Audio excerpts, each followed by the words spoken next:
The trouble began the moment the stagecoach came thundering into Promise Creek, kicking up a cloud of red Montana dust so thick it swallowed the whole street. People stopped what they were doing. Horses lifted their heads. And on the wooden platform outside the Overland station, 4 brothers stood shoulder to shoulder, staring at the approaching coach, with the kind of tight-fisted nerves men got when they were about to change their lives forever. Bo Dalton, the eldest, kept his hat pulled low, but nothing could hide the worry etched into his face. At 30, he carried the weight of the Dalton ranch on his broad back.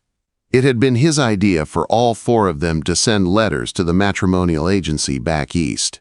He said they needed women who could build a home, raise children, and steady the ranch's future. But now, watching that coach roll in, even Bo wondered if he had just made the biggest mistake of his life. Beside him, Finn Dalton shifted his weight like he was standing on hot coals. He was the charming one, the smooth talker who could win a card game with a smile.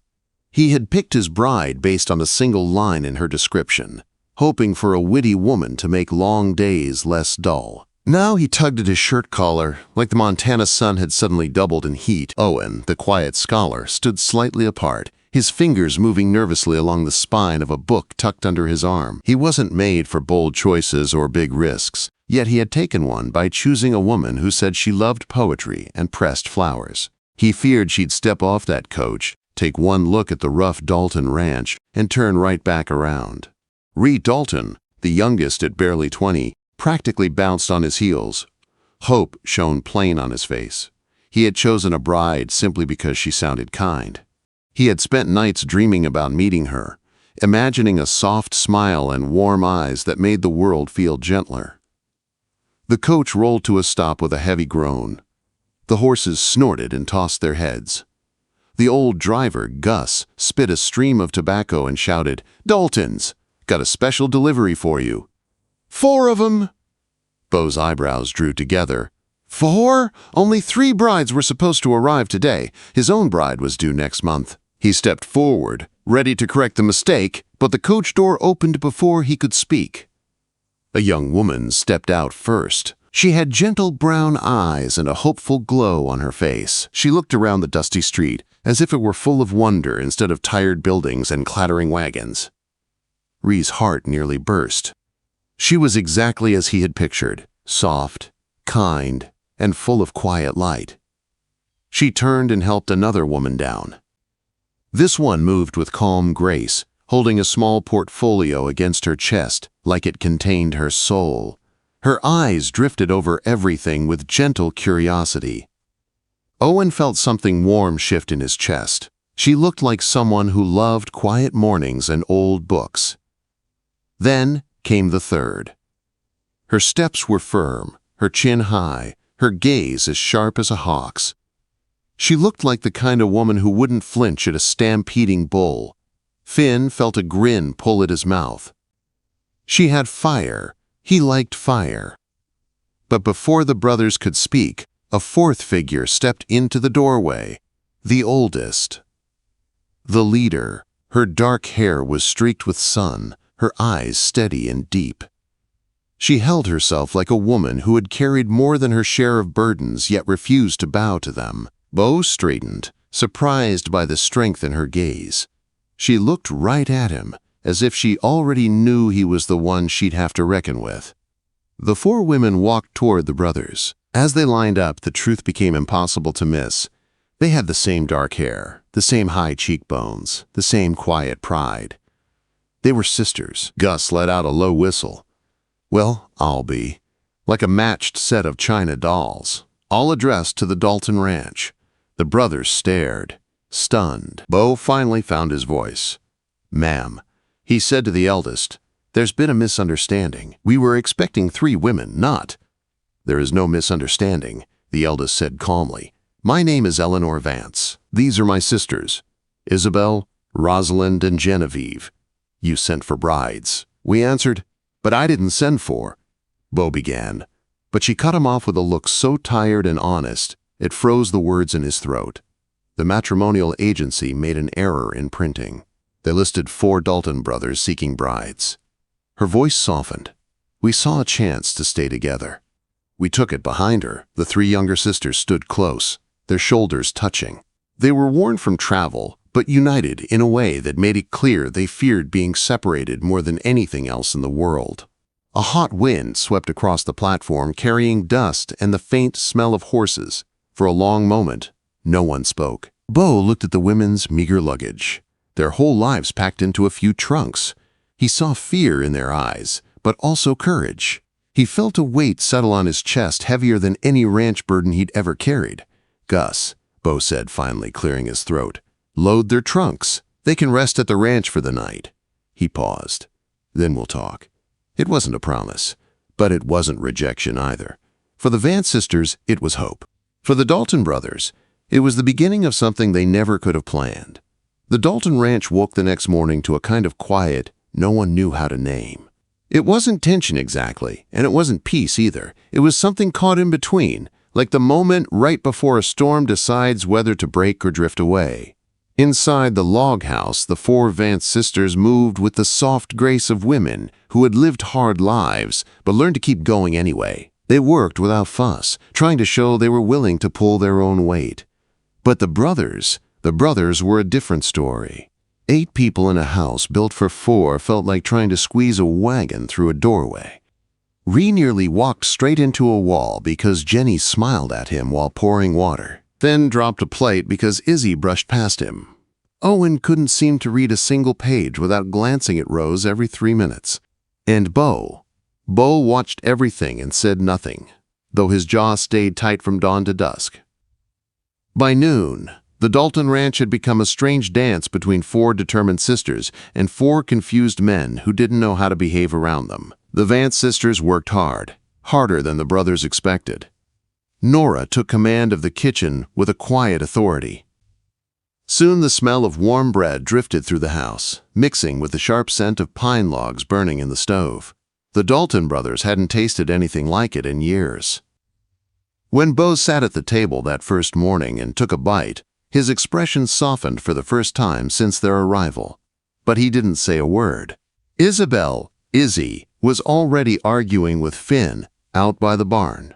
She had her sleeves rolled, her hair tied back, and her eyes blazing like she was ready to wrestle a bull if she had to. "You're holding the pitchfork wrong," she said sharply. "I've been working in barns since I was old enough to walk." Finn shot back, "And yet you're still doing it wrong." Quote. Finn stared at her, bewildered but also strangely impressed. Rose spent most of her time with Owen, not because she sought him out, but because he kept drifting toward wherever she happened to be. She had set up a small space near the fireplace to sketch. Her pencil moved with delicate strokes as she captured scenes from their new surroundings. Owen couldn't help watching her, amazed at how her quiet presence softened the whole room. Jenny followed Ree around the ranch with a bright, genuine curiosity. She asked about everything: the animals, the land, the stars over Montana. Ree answered all her questions with a proud smile, tripping over his own feet more than once when she laughed. It didn't take long for the brothers to realize something important. These women weren't helpless. They weren't strangers anymore. Little by little, they were becoming part of the ranch. By the end of the week, the house looked cleaner than it had in years. The barns were more organized. The meals tasted like something from a dream. And every night, all 8 of them gathered in the main room for supper. But every night, too, the same unspoken question hung like smoke in the air. What happens after the month is over? No one dared ask it out loud. Not until the threat arrived. It started with the weekly mail delivery. Owen returned from town with a single letter clutched tightly in his hand. It was addressed to the Vance sisters. Nora took it with a careful, trembling breath. The moment she saw the Boston postmark, all the color drained from her face. The sisters hurried into their room and closed the door. Their voices dropped to a low whisper. When they came out, they looked shaken in a way none of the brothers had ever seen. Bo finally caught Nora alone in the kitchen that evening. She stood by the stove, staring at the fire as if she could see something far beyond it. "That letter wasn't good news," Bo said quietly. Nora's eyes flicked up to his. For a moment she hesitated, fighting some internal battle. Then she looked away. "It doesn't concern you. she said softly. Bo stepped closer, lowering his voice. Everything that happens under my roof concerns me. Nora's hands tightened around the edge of the table. We just need more time, she whispered. Please, just a little more time. Her eyes were tired, frightened, desperate. Something in Bo's chest shifted. He didn't understand the whole situation, but he understood enough. Whoever they were running from, they feared him more than anything else in the world, Nora. He said firmly, whatever trouble is coming, we'll handle it. Her breath caught, and for the first time, she looked like she might break. But she didn't. She lifted her chin and held his gaze. We don't want to bring danger to your home. It's already here, Bo said, but I'm not turning you out. Outside, the wind swept across the land, carrying the smell of dry earth and pine. Somewhere in the distance, a coyote cried a haunting sound. A warning, a sign, a promise that their peace would not last. Because trouble was coming. And it came in the form of a stranger in a city suit riding into Promise Creek, asking questions about 4 young women from Boston. This man, Owen said later that night, his voice tense as he returned from town, was asking about you. He's not from around here. The sisters froze. Nora's face went white. Izzy's jaw clenched. Rose's hands shook. Jenny grabbed Ree's sleeve. Bo looked from one frightened face to the next. Who is he? Bo demanded. Nora swallowed hard. A Pinkerton detective, she whispered. The room fell silent. Even the wind seemed to stop. And in that moment, Bo Dalton realized the truth. Whatever these sisters were hiding, whatever danger chased them across the country, it had finally caught up. The knock on the Dalton ranch door came early the next morning, sharp and commanding, like someone who believed he already owned whatever waited on the other side. The brothers were already at the table, eating quietly. The sisters froze where they stood. Every sound in the room seemed to stop breathing. Bo rose first. Finn's hand drifted toward the pistol hanging on the wall. Owen stood protectively beside Rose. Ree stepped in front of Jenny without thinking. Bo pulled open the door. A man in a bowler hat stood on the porch. His suit was too neat for Montana. His boots were too clean. His eyes far too watchful. He nodded once, polite but cold. Mr. Dalton, he said, my name is Mr. Davies. I'm with the Pinkerton Detective Agency inside. Nora's breath caught in her throat. Izzy's fists tightened. Rose backed into the shadows. Jenny grabbed the chair behind her. Bo didn't move. What's your business? He asked. Davies removed a folded paper from his coat. I'm looking for 4 missing women from Boston. Their guardian claims they've been taken against their will. I have reason to believe they're on your property, Finn snorted. They didn't seem unwilling when they cleaned our house and saved us from poisoning ourselves. Davies didn't smile. I'm not here to argue, the detective said. Either they come with me now, or I return with the sheriff. Bo didn't turn around. He didn't need to. He could feel the fear behind him like a living thing. They aren't missing, Bo said. And they aren't leaving. Davies raised a brow. Are you refusing a lawful investigation? Bo stepped forward until he stood inches from the man. I'm saying no one takes anything from this ranch unless they choose to go. The detective watched him with the blank, patient stare of a man who had stood between angry families before. Finally, his gaze drifted past Bo into the house. Ladies, he said, you may come forward if you wish. Nora stepped out. Her jaw trembled. But her voice didn't. We aren't missing, she said. We left Boston willingly. We traveled here on our own. We are not property. Davies studied her face, then the faces of her sisters. He saw real fear. He also saw real courage. You understand, he said slowly, that your guardian is a powerful man. He claims to care for your well-being. Izzy stepped forward, fire flashing in her eyes. He doesn't care. She said he owns. There's a difference. Rose nodded behind her. He destroyed our father. He wanted to control us too. Jenny whispered. We came here to be safe. The detective listened, really listened. He turned back to Bo. I'll be in town for a few days. Davies said, I'll conduct my own inquiries. Until then, I suggest everyone stays put. He tipped his hat and walked away. The moment he rode off, the sisters sagged with relief. But the fear didn't vanish. It settled deeper. Because the detective was only the beginning. The real danger was coming next. And it arrived 3 days later. The rumble of wagon wheels rolled through Promise Creek. People on the street stepped back as the wealthy stranger from Boston climbed down from a rented buckboard. Thaddius Sterling. His hair was streaked with gray. His suit was expensive. His smile was polished poison. He bought drinks for the men at the saloon. He spoke kindly to the shopkeepers. He waved at children. But every word he spoke carried the same message. The Vance sisters belonged to him. By sundown, he had bought the Dalton ranch mortgage. By the next morning, he had convinced half the town he was here to rescue 4 helpless girls stolen by desperate cowboys. The truth didn't matter. Power did. And Thaddius Sterling had plenty of it. Sterling and the sheriff arrived at the Dalton ranch the next afternoon. Davies followed them at a distance, his face unreadable. The sisters stood together on the porch. The brothers stood in front of them. Sterling smiled like a man greeting old friends.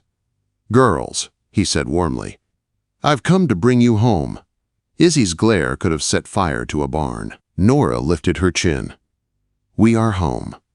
Sterling unfolded a document. Crisp, official, terrifying. A guardianship order from Boston. He said proudly, "You are under my care. These men have no right to keep you." The sheriff cleared his throat. "It seems valid." Bo stepped forward. "They're here by choice." "Choice," Sterling laughed. "These girls are penniless." Frightened. Confused. They don't know what they want. Owen spoke next, calm but firm. "Nora is 25. Izzy 23. Rose 22. Jenny 19. They aren't children." Sterling's smile vanished. "These women," he said coldly, "belong with me." "No," Bo said. "They belong where they feel safe." Quote. Sterling's eyes narrowed. "Sheriff, remove them." The sheriff hesitated. Everyone turned as Mr. Davies stepped forward. "Before you act," the detective said, "you should know the Pinkerton Agency is reopening an investigation into Mr. Sterling's dealings." "There are inconsistencies." Sterling's face drained of color. "That's nonsense. Lies." And Davies continued, "There is evidence the sister's father may have been falsely accused. A missing ledger, names, dates." Sterling staggered back. Davies looked directly at him. "You may have bought influence, sir, but you cannot buy the law." The sheriff stepped away from Sterling. The fight was over. Sterling realized it. He turned his rage on Nora. "This isn't finished," he hissed. "It is," Bo said. "Now leave." Thaddius Sterling mounted his horse and rode off, defeated, not by gunfire, but by truth. The fear that had followed the Vance sisters for years finally lifted into the open sky and drifted away on the Montana wind. They were free. That night, the ranch was filled with laughter for the first time since the sisters arrived. The danger had passed. The fear was gone. One by one, the brothers found the sisters they had grown to care for. Finn and Izzy argued softly under the stars until arguing turned into smiling, and smiling turned into a kiss. Owen and Rose stood by the firelight, gently holding hands as if they had always belonged together. Ree and Jenny sat in the garden they planted, promising a future as bright as the young shoots growing from the soil. And inside the kitchen, Bo found Nora leaning against the table, exhausted but free. He stepped close and spoke softly. "You asked for a month," he said. "Take all the time you need. This is your home." Nora looked into his steady eyes, eyes that had protected her, challenged her, believed in her. "This is my home," she whispered. He took her hands in his. "Then stay," Bo said, "not out of fear, not out of need. Stay because you want to." Her answer came with tears and a trembling smile. "I want to." He pulled her into his arms as the lantern light flickered around them. Not a bargain, not a contract, just love. In the heart of Montana, 4 brothers and 4 sisters built a life stronger than any danger that had chased them. Their story spread across Promise Creek, then across the territory, becoming a legend of the West, a story of courage, a story of family, a story of love found in the most unexpected place. The Dalton and Vance families didn't just survive the frontier, they built a dynasty.